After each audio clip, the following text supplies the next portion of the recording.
En el extremo sur de España, el océano Atlántico se enfrenta al río Guadalquivir, el Wad el-Kebir, o Río Grande de los árabes. Las mareas cargadas de arena, el viento y las olas compiten con los lodos que arrastra el río desde Sierra Morena, dando como resultado un mundo cambiante.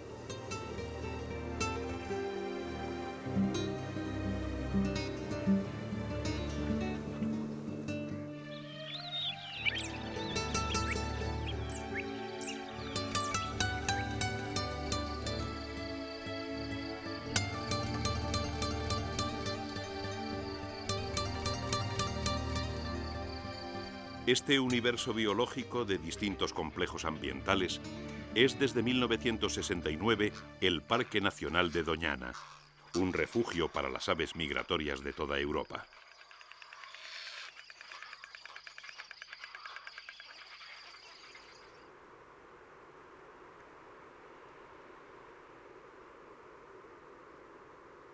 La población de Doñana ha sido siempre escasa por las dificultades que impone el medio. Pero aún así los hombres han aprovechado estas tierras desde la antigüedad.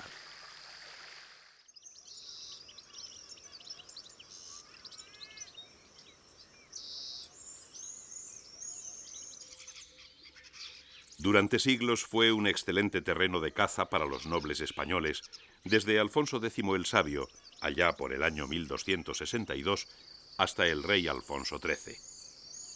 Pero fue la hija de la famosa princesa de Éboli, doña Ana Gómez de Mendoza, la que se retiró aquí a vivir, y a partir de entonces empezaron a conocerse estos terrenos como el Bosque de Doña Ana.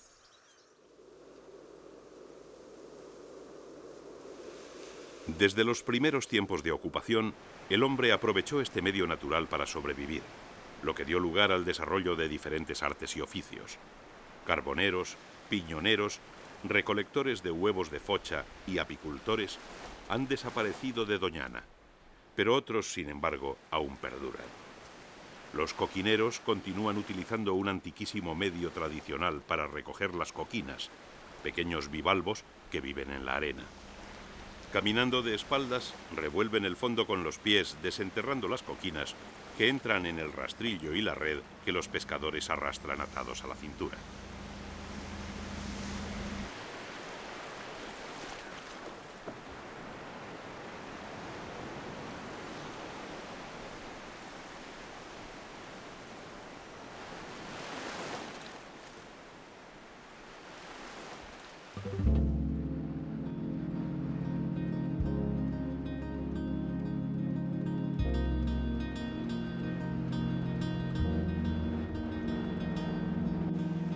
La creación del Parque Nacional ha sustituido a los antiguos cazadores por unos visitantes respetuosos con el medio natural.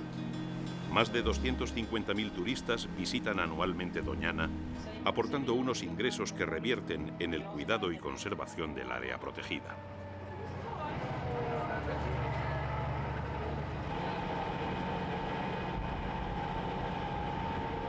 Las visitas se hacen en los vehículos del parque, acompañados de guías locales expertos en la flora y fauna de Doñana. Los itinerarios son restringidos y hay unas estrictas normas de conservación a seguir. De esta manera se minimiza el impacto sobre el ecosistema, mientras los visitantes sacan el máximo rendimiento de su recorrido. En Doñana existen muchos biotopos diferentes, distintas áreas responsables de los paisajes cambiantes del parque. Esta variedad de biotopos se traduce en un aumento del número de especies porque en los límites entre un biotopo y otro, las especies de ambos coexisten.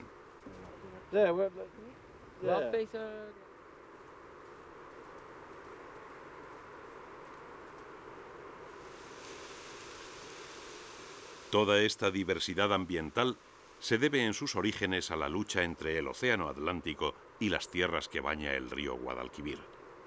De este enfrentamiento milenario surgen los tres complejos ambientales de Doñana: la marisma, el matorral o sistema de dunas fósiles y este que abarca la playa y el sistema de dunas móviles.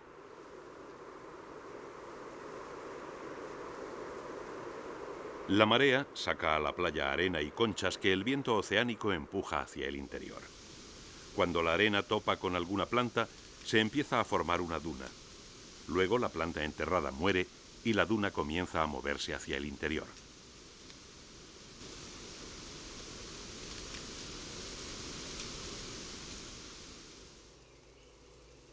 Las dunas móviles forman cordones o trenes dunares que avanzan entre 5 y 6 metros al año en sentido perpendicular a la línea de costa. Entre dos trenes dunares aparecen los corrales como oasis de vegetación en el mundo de las arenas. Las pequeñas manchas de pino piñonero contribuyen a mantener algunos animales en este aparente desierto. Más allá, entre la arena blanca de las dunas, aparece un mundo árido donde la vida parece no existir. Y sin embargo, las apariencias engañan.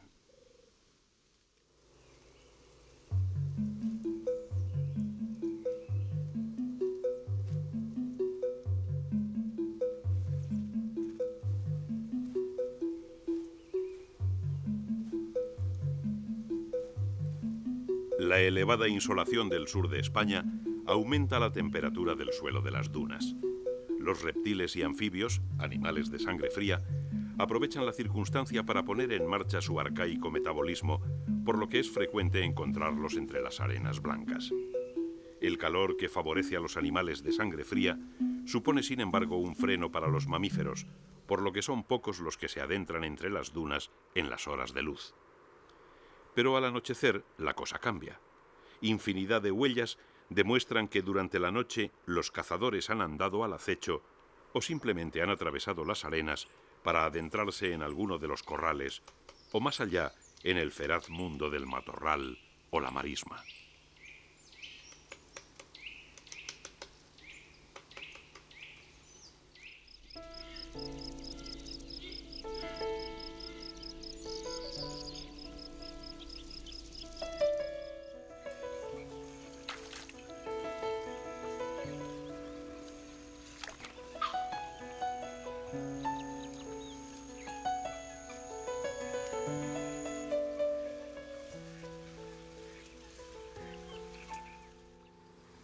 La marisma es, desde el punto de vista biológico, la zona más importante de Doñana y, desde luego, la de mayor productividad, es decir, la que da lugar a mayor cantidad de materia viva por unidad de tiempo y superficie.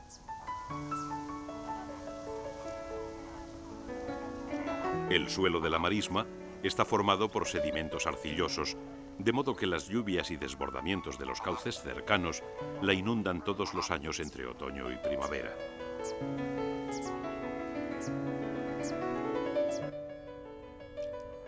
Es, por tanto, un sistema que depende extremadamente del agua y que sufre una transformación estacional que marca en gran medida el pulso de todo el parque. Porque la marisma pasa de ser un lago en invierno a una fértil pradera en primavera y, por último, en verano se convierte en un terreno abrasado por el sol y la falta de lluvias.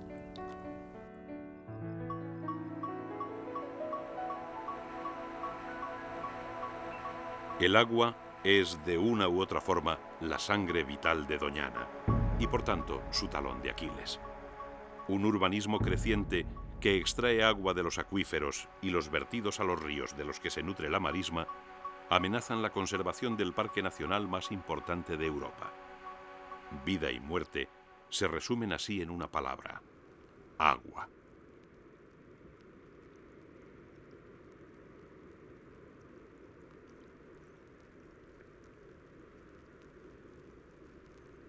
Las orillas del Guadalquivir son uno de los pocos lugares del parque que aguantan con agua el estiaje. Los cangrejos boca, una especie de cangrejo violinista, aprovechan los limos que el río baja de Sierra Morena para alimentarse.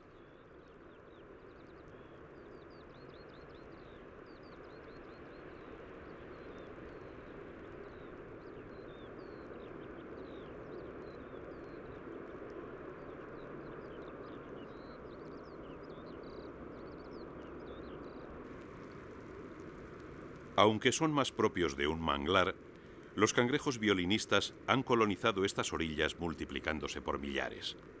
Los machos tienen una de las pinzas desproporcionadamente grande y de color blanco que utilizan durante el cortejo para atraer a las hembras o bien para intentar persuadir a los otros machos de que no invadan su territorio.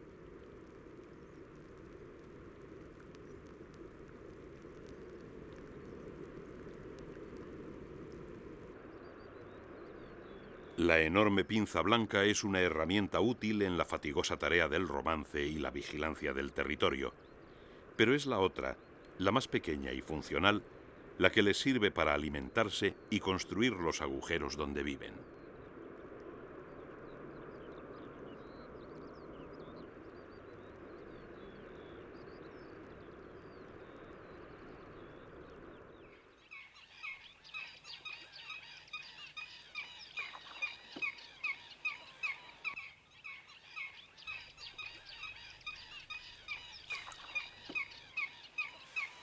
Con la llegada de la primavera, Doñana se convierte en un hervidero de vida. En este periodo se produce abundante fitoplancton que hace proliferar toda la cadena biológica del agua. La vegetación crece y los animales, desde los peces hasta los mamíferos, y de forma especial las aves, acuden por millares.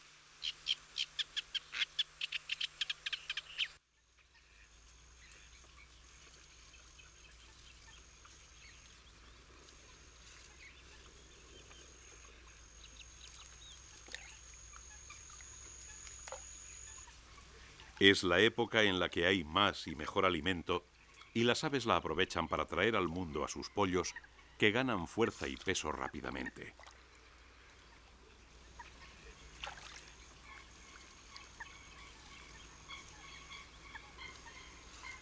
Bajo el atento cuidado de sus progenitores, los pollos van aprendiendo a valerse por sí mismos. Las algas y los brotes verdes son la dieta principal de fochas y pollas de agua. Hasta que sus crías aprenden a sumergirse, serán los adultos los que buceen hasta el fondo de las charcas en busca del alimento.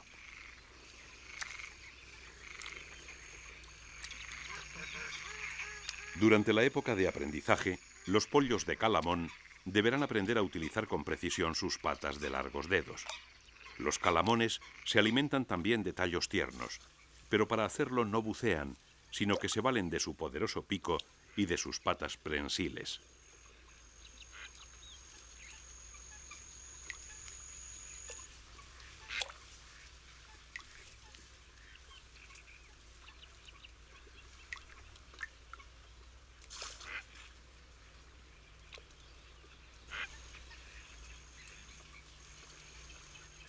Esta tarea, fácil para el adulto, exige un esfuerzo considerable a los pollos.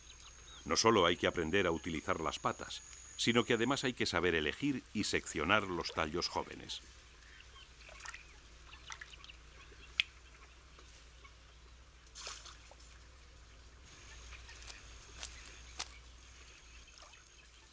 Como las fochas y las pollas de agua, también los calamones recurren a la experiencia de sus padres y dependerán de ellos durante los primeros días de su vida. Y no solo a la hora de alimentarse.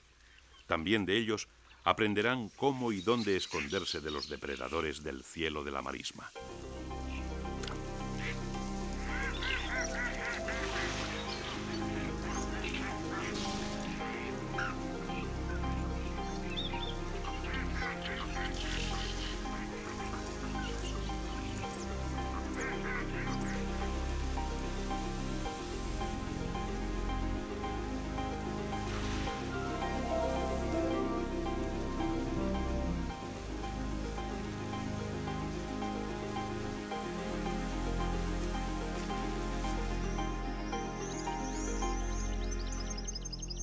Junto a las dunas móviles y la marisma, limitando con esta última, se extiende el tercero de los tres grandes complejos ambientales de Doñana, el matorral o sistema de dunas fósiles.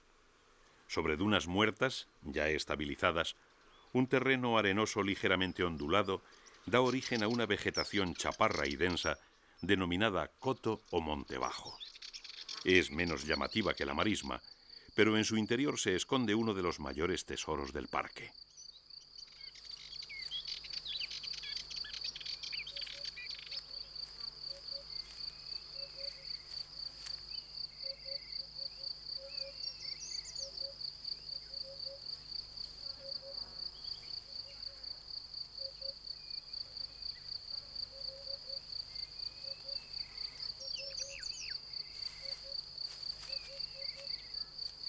El lince ibérico es una especie distinta a la del resto de Europa.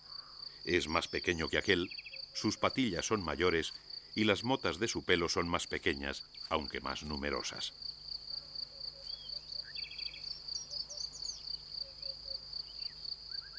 Por desgracia, el lince se encuentra gravemente amenazado.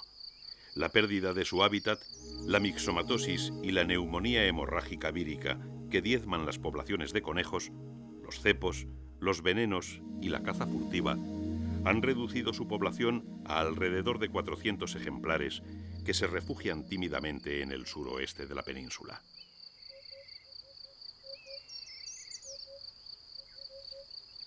El mayor de los felinos españoles encuentra en Doñana uno de sus mejores refugios y ejerce en el conjunto del coto un papel fundamental. Extinguido el lobo, animal que crió en Doñana hasta los años 20, el lince es ahora el único animal que puede controlar la densidad de las poblaciones de herbívoros. Porque aunque la dieta del lince se basa en los conejos, aves y pequeños roedores, en ocasiones caza las crías de los gamos y ciervos que pastan en la marisma.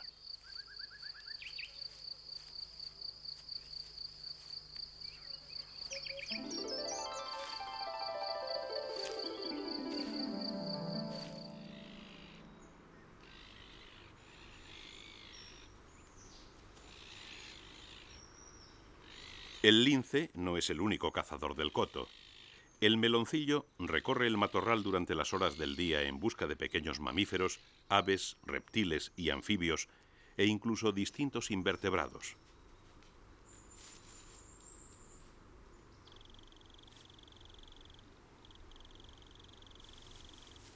Es la única mangosta del continente europeo. Su distribución norteafricana y la falta de restos de su especie en los yacimientos cuaternarios europeos han llevado a pensar que pudo ser introducida en la península ibérica por los árabes como animal doméstico.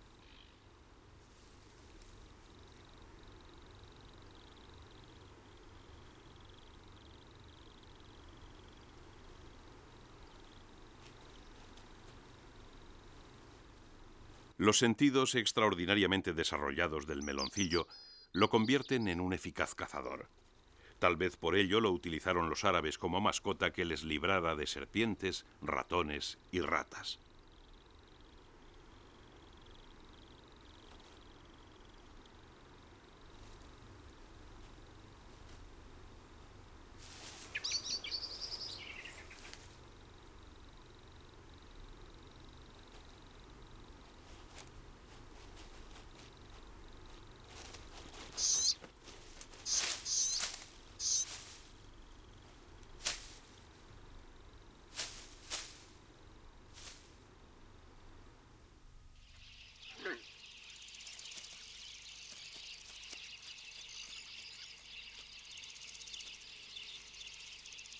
En el coto de Doñana crían 200 especies de vertebrados y el número de individuos se cuenta por millones. De las 53 especies protegidas que se reproducen en la península ibérica y Baleares, 30 lo hacen en Doñana y 5 solo en el parque y zonas limítrofes. De las otras 23 que no crían aquí, al menos 10 visitan con asiduidad el coto.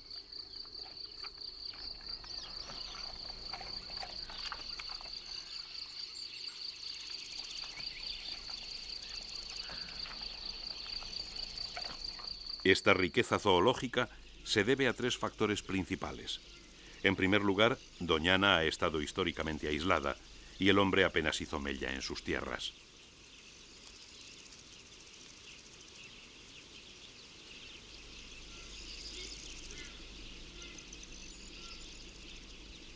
Por otro lado está la alta productividad de los marjales y la marisma, que puede considerarse de las mayores del mundo.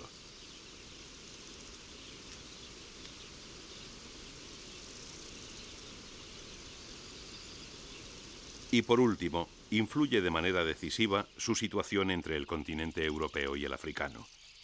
Cuando Europa es azotada por una ola de frío, Doñana recibe las aves que podían quedarse en marismas intermedias, y de igual manera, cuando en África hay una sequía extrema, el coto es el primer punto de agua que las aves encuentran hacia el norte.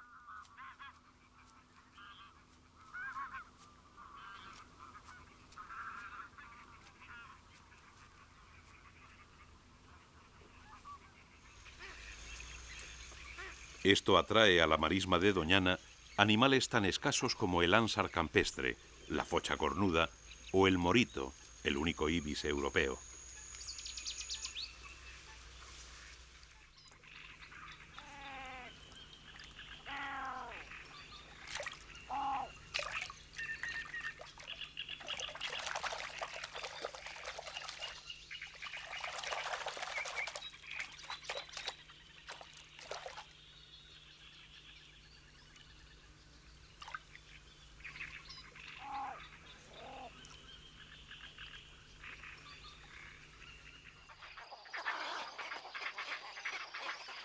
Entre el matorral y la marisma existe una franja denominada lavera. Grandes alcornoques marcan su límite y en sus copas se congregan las aves de forma espectacular, por lo que a los árboles se les conoce como las pajareras de Doñana.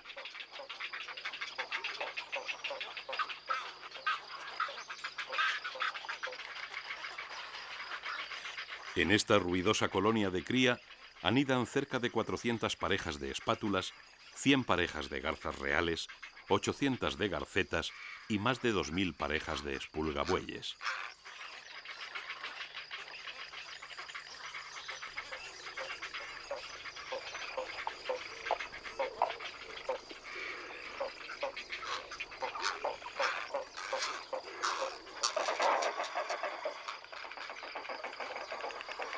Las especies nidificantes se disponen en orden jerárquico. En la parte superior de las copas más altas anidan las garzas reales y las cigüeñas.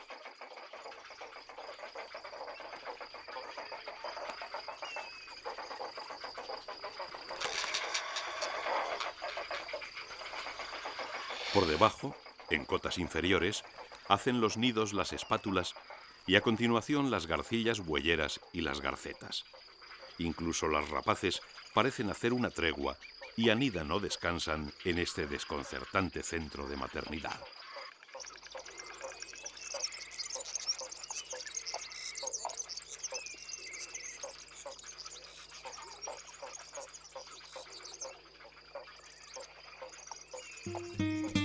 Para las aves migratorias de Europa, Doñana es un imprescindible centro de descanso y reavituallamiento.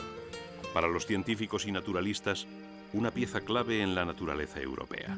Y para el visitante, el lugar que describiera Abel Chapman a principio de siglo. El coto de Doñana ha aparecido siempre como un fragmento de la soledad salvaje de África, arrancado y especialmente preparado para nuestro personal beneficio en este remoto rincón de Europa. Para nosotros, naturalistas y amantes de salvajismos extraños, Doñana representa nada menos que un paraíso en la tierra.